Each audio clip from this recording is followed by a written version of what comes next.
Okay, so we're going to do a little experiment here today. We're going to look at how we can use the tilt table, this tilt table, in order to better understand how the residual friction of a joint is affected by the roughness of that joint. When we understand this better, we'll have a better idea about how rock behaves in the field in jointed surfaces. Okay, we have three different samples. The first sample that we're going to look at today is this one. This sample has been cut so that it has a smooth surface. You can actually use one of these joint combs in order to get a feeling for how rough this surface is. When you push down on this, you get a profile of what that joint actually looks like. So if we take this sample and we prepare to use the tilt table, we're going to go ahead and tilt the table until it slides.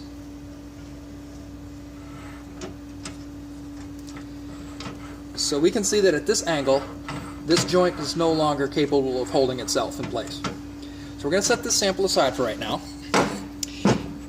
And what you're going to realize is that when you measure this angle is approximately 22 degrees. Okay, the next sample we're going to look at is much larger and much heavier.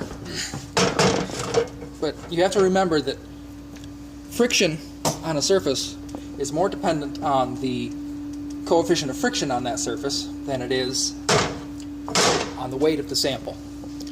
We're going to use another joint comb. This is not a nicely cut surface, but rather this is a natural joint. And while it doesn't look like much, you should be able to see that there's a little bit more variation in the roughness. You can actually do it in different places and get different results. So we'll set that aside and we'll go ahead and test this. So now when we lift this up, we get to a point where it slides. Right there.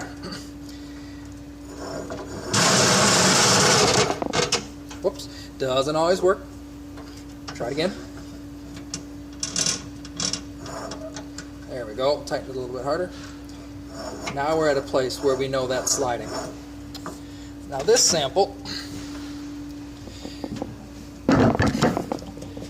this one is tilting at an angle of approximately 28 degrees.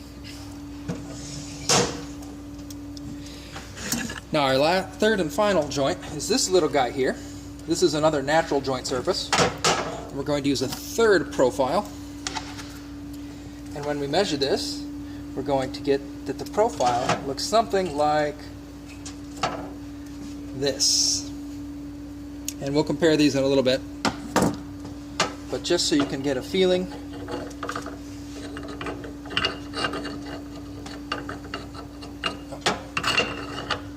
for how this aligns, we'll conduct this test now.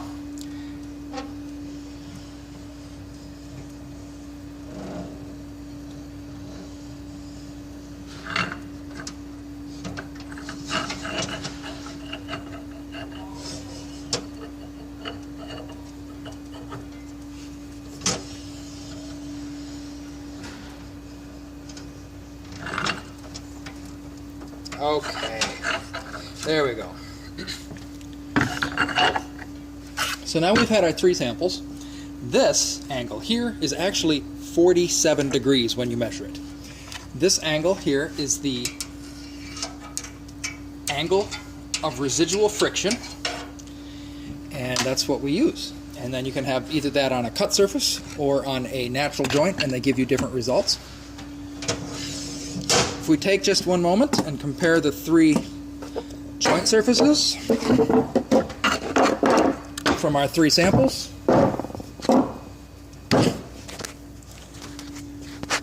what you end up seeing is that the first sample, which is a natural joint, this is a cut surface, goes with this profile, and you can see that this is very smooth. The second sample, which is a natural joint, goes with this profile.